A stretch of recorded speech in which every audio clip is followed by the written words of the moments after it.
자, 다시 시작하겠습니다. 자, 다시 파일 이야기부터 다시 할게요. 파일 이야기.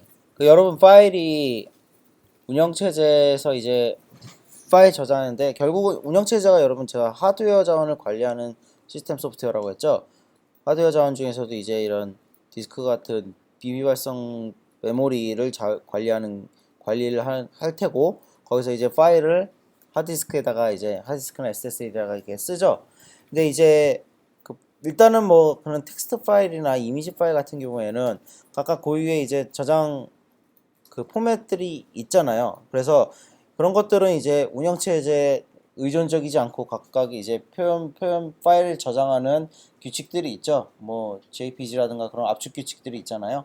그런 것들은 제외하고 바이너리 파일 같은 경우에는 각각 운영체제마다 얘네가 이제 하드웨어 자원을 관리하는 방식이 다르기 때문에 바이너리 익스큐터블 파일이라고도 하는데 이런 바이너리 파일들은 운영체제마다 전부 다 다르게 생겼죠. 예. 그래서 호환이 되지 않습니다. 텍스트 파일 같은 경우도 여러분 엄밀히 말하면 그냥 물론 까놓고 보면은 다 0101로 다 이진 데이터가 써져 있겠죠.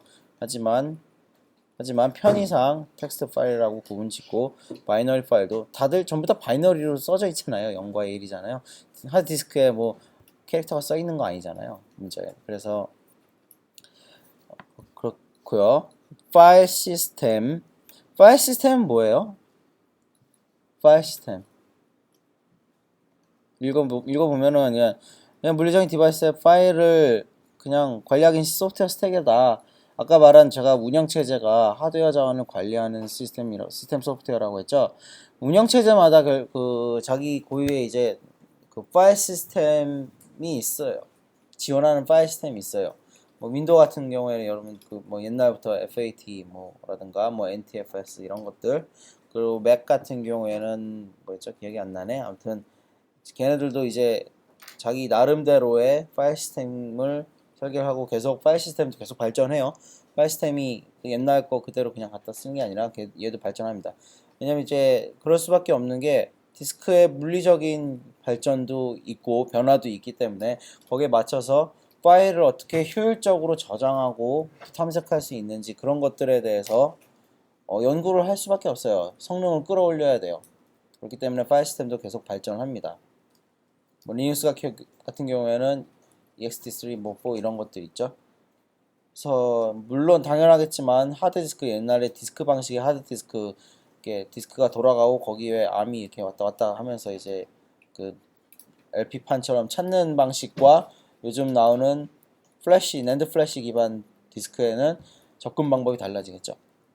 그래서 파일 시스템들이 그렇게 변하고 있습니다. 자, 파일 시스템 스토리지. 사실 이게 되게 애매한 건데요. 그냥 보통 여러분들이 이제 뭐 필드 나가서 이렇게 뭐 아키텍처 같은 것들 설계된 거 보면은 뭐 데이터베이스도 있고 스토리지도 있고 뭐 이런 얘기들이 있을 거예요. 근데 엄연하게 DB와는 스토리지는 여러분 그 개념을 좀 다르게 구분 지어야 됩니다. 스토리지라고 하는 순간 이거는 DB가 아닌 거죠. 하지만 데이터베이스처럼 데이터를 저장하는 저장소 역할을 합니다. 그리고 이런 약간 이름 붙이는 것도 되게 각양각색이에요. 그리고 데이터를 저장하는 것 주로 이제 파일 형태로 데이터를 저장하겠지만 저장하는 방식이라서라든가 그런 딱히 정형화된 규칙이 없어요. 그냥 웨어하우스라고 생각하시면 돼요. 그냥 웨어하우스 그냥 갖다 쌓아놓죠. 그냥. 그리고 자기 나름대로 이제 파일을 어떻게 저장하고 할지는 프로그래머, 시스템 디자이너나 아키텍트가 설계하기 나름입니다. 네, 그 정도로만 이해하시면 되고요. 자, 드디어 데이터베이스는요. 제가 아까 얘기했듯이 데이터베이스 굉장히 오랫동안 발전해 왔죠. 데이터를 어떻게 하면 쉽게 탐색을 하고 어떻게 하면 효율적으로 관리를 할 것인가. 그래서 사실 데이터베이스 전공하고 연구하는 사람들은 파일이나 파일 시스템 이런 부분부터 굉장히 깊게 파고들어요. 왜냐면은 데이터베이스마다 제가 듣기로는 저 잘 모르겠지만 제가 듣기로는 파일이나 파일 시스템 설계나 뭐 이런 것들도 굉장히 DB 쪽 성능에 굉장히 영향을 많이 미치기 때문에 당연하겠죠? 파일 시스템 스택 위에 DB가 올라가잖아요. 왜 운영체제가 올라가니까. 그런 쪽도 굉장히 깊게 연구를 합니다. 근데 요즘은 모르겠어요. 지금 좀 로우 레벨까지 하는 사람들이 있는지 모르겠는데 어찌됐든 간에 데이터베이스는 정형화된 규칙과 복잡하게 구조화된 데이터 관리 기법이 존재합니다. 그리고 나름 표준이라는 것들도 존재를 하죠. 데이터베이스에 뭐 SQL 같은 이런 SQL 랭귀지 같은 경우들도 이제 다 표준이 있죠. 근데 이것들도 아마 DB마다 조금씩 호환성이 좀 안 되는 부분들이 있는 걸로 알고 있어요. 각자 뭐 오라클 DB나 뭐 아니면 오픈소스 DB에서도 뭔가 조금씩 물론 이제 기본적인 SQL 문법은 따르겠지만 자기들이 호환이 안 되는 부분도 있다고 들었습니다. 그거는 여러분이 필드 나가서 필드에서 여러분이 일을 하면서 거기에 맞춰서 적응하시면 됩니다. 데이터베이스는 그냥 분산된 서버에 DB를 준 거죠. 옛날에는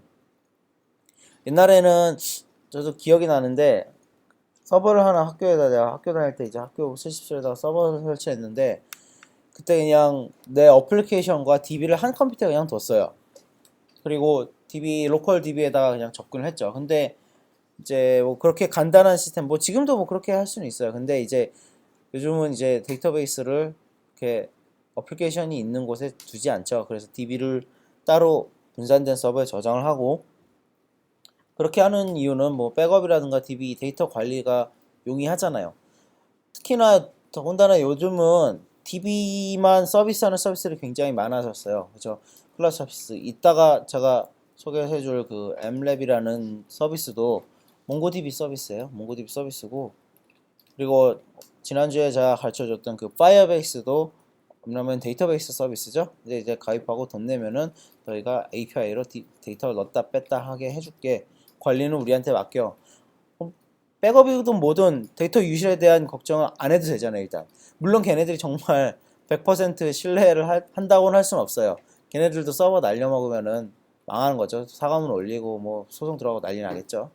하지만 어쨌든 간에 걔네들이 자신 있으니까 그런 서비스를 하고 그리고 뭐 아마존 AWS나 뭐 애저 이런 데서도 그런 서비스들이 많죠.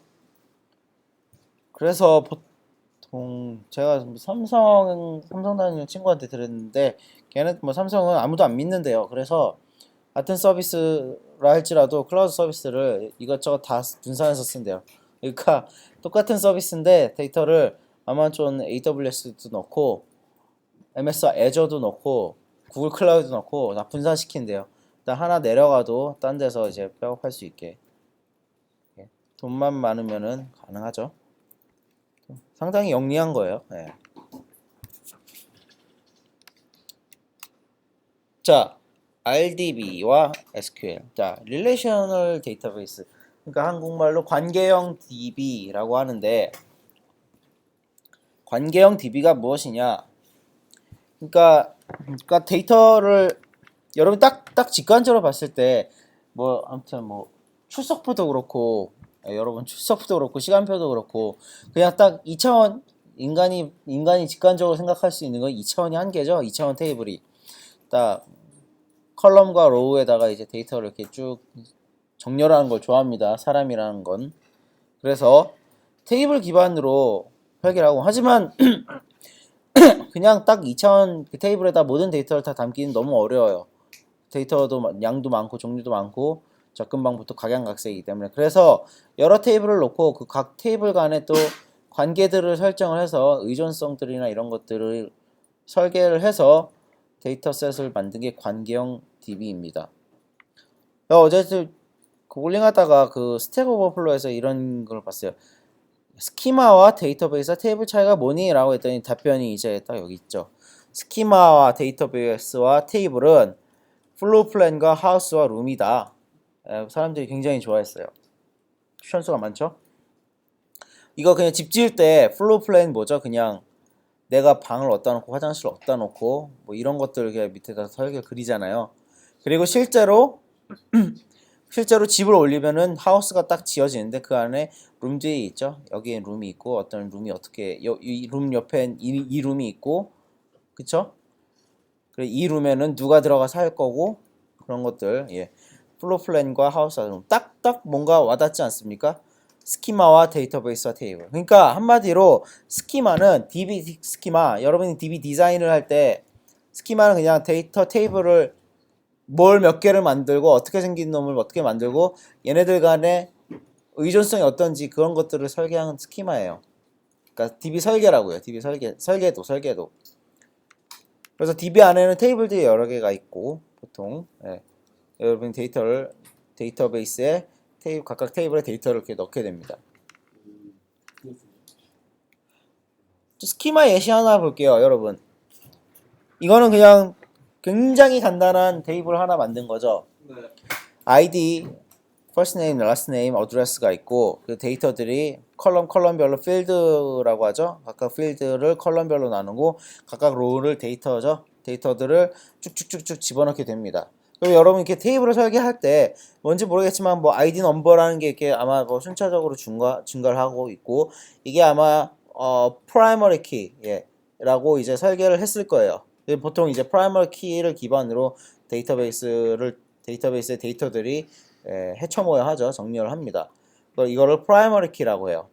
그리고 나서 first name, last name, address는 당연하겠지만 뭐 데이터를 어떻게 넣을지를 컬럼별로 구분해 놨어요. 자, 이거는 조금 더 다른 게 스키마를 한번 설계를 해봤어요. 자, 스키마 그 테이블을 둘로 나눠서 하나는 people 테이블, 하나는 address 테이블로 이렇게 나눌 수도 있겠죠?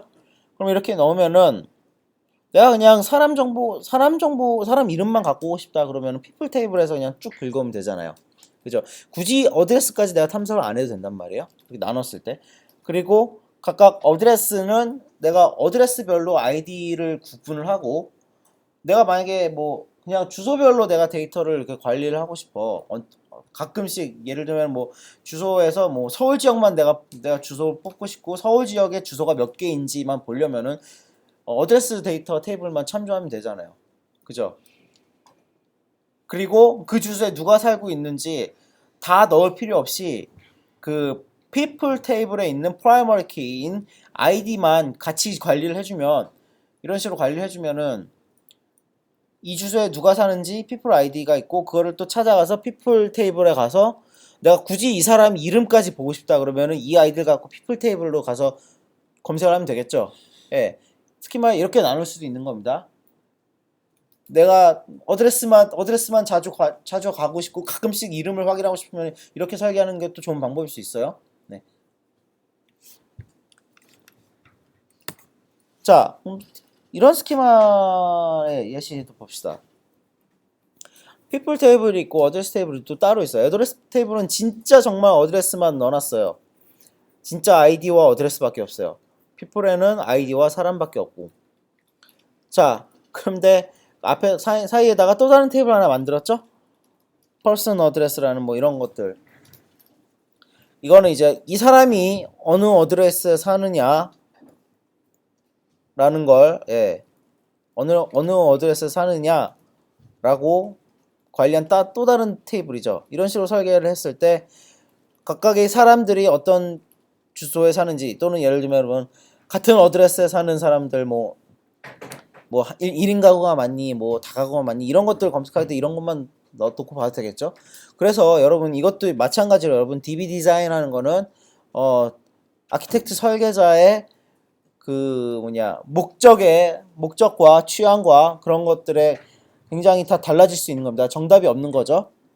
이렇게 하면은 뭐 뭔가 장점들이 있겠지만 또 테이블이 많아져서 관리가 좀 복잡해진다는 단점도 있겠죠. 당연하겠지만 스키마 1보다는 또 데이터를 저장하는 용량도 많이 먹겠죠. 그래서 장단점을 놓고 그런 트레이드 오프를 놓고 이제 DB 디자인을 하면 되는 겁니다. 자, 뭐 어쨌든 이게 스키마예요. 스키마 설계고 그리고 각각들이 테이블이고 그리고 이 테이블 다 뭉뚱그려져서 하나의 이제 집에 있는 게 DB고요. 이런 식으로 아이고 이게 위에 뭐 이렇게 잘렸니? 크기를 좀 자, 그래서 세 개 테이블에서 이제 우리가 원하는 이제 그런 첫 번째 이 스키마 있죠. 이 테이블이 우리가 만약에 뭐 이 사람이 이 어드레스에 사는지 보고 싶어서 이 테이블을 얻고 싶잖아요. 그래서 이렇게 스키마 3 예시 3에서 이제 DB를 설계해 놓고 결국은 이렇게 설계해 놓고 이렇게 나는 이런 결과를 실제 사용할 때는 갖다 써야 된단 말이에요.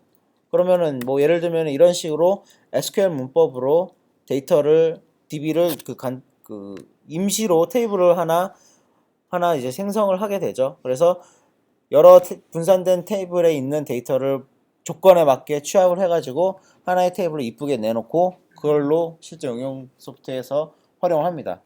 그렇다고 이 테이블이 그렇게 계속 영구적으로 저장되어 있는 게 아니라 임시 테이블을 갖다 가져오는 겁니다. 자, select에서 people ID, first name, last name, 어드레스들을 나는 보고 싶어. 각각 컬럼이죠. 그리고 어디서 갖고 오느냐? people 테이블에서 join을 한다. 뭐 join을 한다 그러고 또 person 어드레스에다가 그리고 people ID는 person 어드레스, people.id는 person 어드레스.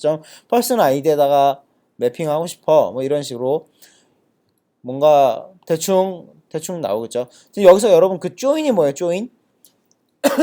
DB join. 네? 뭐라고요? 네, 묶어주는 거죠. 그쵸? 아까 그 스키마 이렇게 탭을 이렇게 쪼갰잖아. 쪼갰으니까 이거를 이제 이런 식으로 이제 내가 테이블을 묶고 싶으면은 조인가 뭐 여기서는 스티브가 있고 얘에 해당하는 어드레스도 이렇게 받아와서 이렇게 한 줄로 쫙 넣어야 될 거 아니에요. 그래서 그래서 이런 테이블을 만드는데 결국은 여러 테이블을 조인 시켜가지고 하나의 테이블을 얻어낸단 말이에요. 자, 근데 이 조인이 굉장히 비용이 많이 들어요. 그쵸?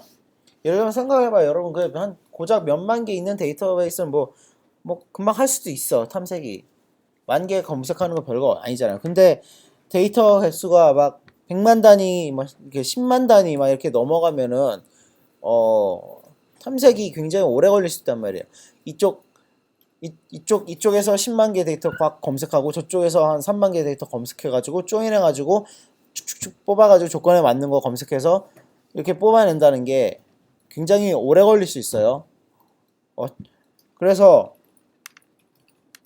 어쩔 수 없이 조인은 비용이 많이 듭니다. 그래서 DB 디자인 할 때 여러분들 이런 것들도 굉장히 고려를 해야 돼요. 제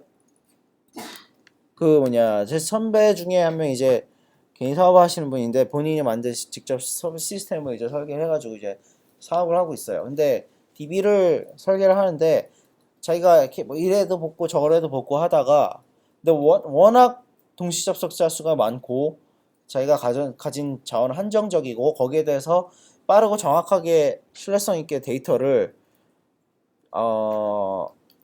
서비스를 이제 제공을 해야 되다 보니까 결국은 나중에 테이블이 몇 개 안 남았더래요. 전부 내가 조인을 하기 싫어가지고 테이블에다가 컬럼이 한 수십 개씩 있는 거예요. 근데 이게 뭐 직관적으로 봤을 때 되게 멍청한 설계일 수도 있어요. 뭐야 이거 뭐 학부생이 설계한 것도 아니고 무슨 컬럼 테이블 안에다가 이렇게 뭐 이렇게 많은 컬럼을 다 집어넣어 관계형 DB는 알고는 하는 거야 뭐 이런 식으로 생각할 수 있어요. 근데 실제로 필드에 나가서는 그런 뭐라고 하나 상식적인 것들이 비상식적이 되어버립니다. 서비스 제한된 자원에서 서비스를 하는 고객이 원하는 수준의 퀄리티의 서비스를 하는 게 쉽지 않아요. 실제로 우리 회사에서도 데이터 처리에 굉장히 고민이 많아요. 백엔드 팀에서. 우리가 이제 공기 데이터를 우리가 모으고 있다고 했죠. 얘가 이제 하나의 디바이스에서 10초에 한 번씩 데이터를 쏘고 있어요. 그래서 각각 공기 정보 데이터가 올라오고 있고 전 세계에서 올라오고 있고 그리고 이제 이게 처음에는 데이터 양이 얼마 안 됐어요. 근데 점점 마케팅에 이제 투자하면서 사람들이 디바이스를 많이 사면서 폭발적으로 늘어났어요. 데이터 양이 감당이 안 되는 거예요. 그래서 지금 굉장히 DB 설계를 어떻게 할지 데이터를 어떻게 관리를 할지 고민하고 결국 우리 돈을 쓰자 결론을 낸 것 같아요. 돈을 쓰자 결론을 내서 이제 구글에다가 웨어하우스 파고 거기다 지금 때려넣고 있습니다. 그래서 테스트하고 있어요. 성능이 얼마나 나오는지. 왜냐면 일단은 우리가 그동안 데이터를 쌓았는데 이제는 데이터를 활용할 때가 됐거든. 그래서 이제 이게 데이터를 우리가 데이터 분석 뭐 데이터 사이언티스트만 데이터를 활용하는 게 아니에요. CS 이제 고객 관리 서비스 팀에서도 이런 해당 고객이 디바이스에 뭐 이런 걸 보고 실시간으로 이렇게 빨리빨리 보고 데이터를 받아와야 되고, 나 같은 이제 프론트 단 디바이스 개발하는 사람들도 디바이스 데이터들을 빨리빨리 보고 문제가 있으면 빨리 대응을 해야 된단 말이에요. 그렇기 때문에 데이터는 모든 회사의 병목 현상입니다.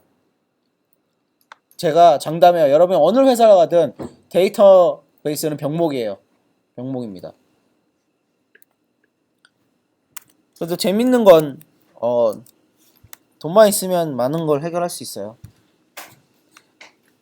우스갯소리 이제 백엔드 팀도 우스갯소리로 돈만 있으면 많은 걸 해결할 수 있다고 해요. 서버도 그냥 늘리면 되고 데이터베이스도 그냥 서비스 쓰면 돼요. 근데 모든 게 다 그렇게 이상적이진 않죠. 자, 그러면 이제 우리가 노드.js 배우러 왔잖아요. 그러니까 우리 자바스크립트에서는 어떻게 데이터를 표현을 할까요? 야, 여러분 이미 다 배웠죠? 배웠죠? 오브젝트를 배웠습니다, 여러분은. 그리고 자바스크립트에서는 오브젝트가 거의 유일무이한 데이터를 표현하는 방식이죠. 데이터를 표현하는 방식이다. 말이 좀 이상한데 아무튼 데이터베이스를 표현하는 방식이죠. 그래서 이렇게 이런 테이블이 있으면은 이런 테이블에서 자바스크립트에서 뭘 달리 어떻게 표현하겠어요? 뭐 이중 어레이를 만들까? 아니죠. 예. 이렇게 쉬운 방법이 있잖아요. 언어 단계에서 데이터를 접근할 수 있잖아요. 언어 레벨에서 여러분 이렇게 뭐 오브젝트 점 0점 id 뭐 이런 식으로 이제 접근할 수 있잖아요. 그죠? 오브젝트 점 꺽쇠 1 꺽쇠 1 점 first name으로 수빈 나오고 이렇게 접근 가능하잖아요. 데이터베이스를 자바스크립트 오브젝트 표현합니다. 그래서 이제 근데 얘의 단점은 모든 데이터에 컬럼 네임이 있다는 게 단점이에요. 이거 보세요. 여기 지금 배보다 배꼽이 더 커요. 지금 first name이 지금 다 이름보다 길잖아요. 데이터보다. 실제 나는 스티브인데, 근데 RDB 같은 경우에 first name 컬럼 하나만 알면은 그 데이터 저장 효율이 좋잖아. 얘는 지금 모든 데이터마다 컬럼 이름이 다 있어요. 이거는 좀 단점이에요. 근데 여러분 우리 요즘 옛날처럼 하드디스크가 금값이 아니죠? 여러분도 그냥 커피값 하나만 아끼면 한 달 내내 그냥 클라우드에도 데이터 그냥 넣을 수 있잖아. 예.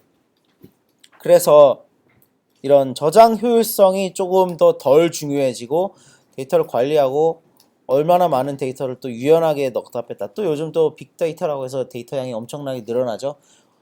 그래서 그런 것들을 이제 관리와 그런 탐색 효율성에 좀 더 집중하기 때문에 이런 거 잘 신경 안 쓴다 이런 얘기입니다.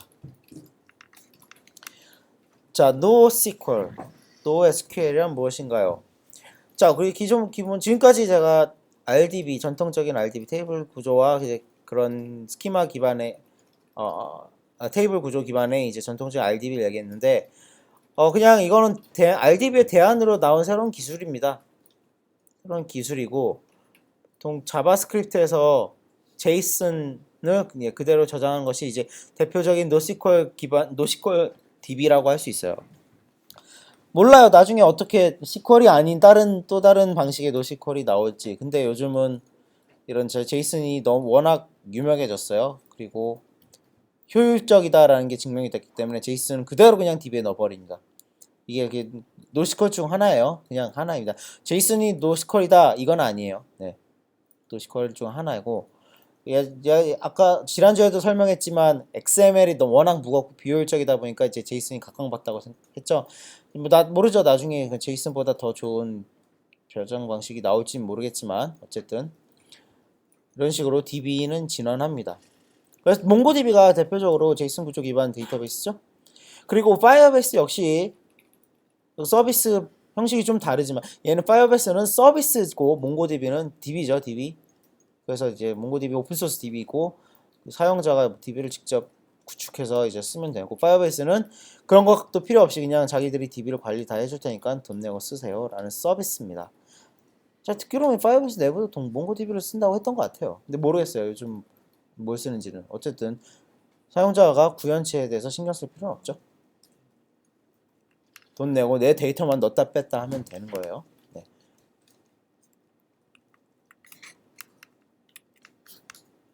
예, 다음. 여기까지입니다. 여기까지 간단하게 데이터베이스의 기본에 대한 설명을 했고, 여러분이 필드 나가면 아마 어쩌면 여러분들 중에 저보다 더 데이터베이스 많이 접하고 다루는 사람이 많을 겁니다. SQL문도 더 익숙해질 수도 있고요. 그런 것들에 대해서 뭐 여러분이 직접 필드에 나가서 직접 경험하고 배우면은 좋을 것 같고요. 네. 그리고 직접 공부를 관심이 있는 한 공부를 열심히 해보십시오. 자, 여기까지 하고 한 10분 쉬었다 하겠습니다.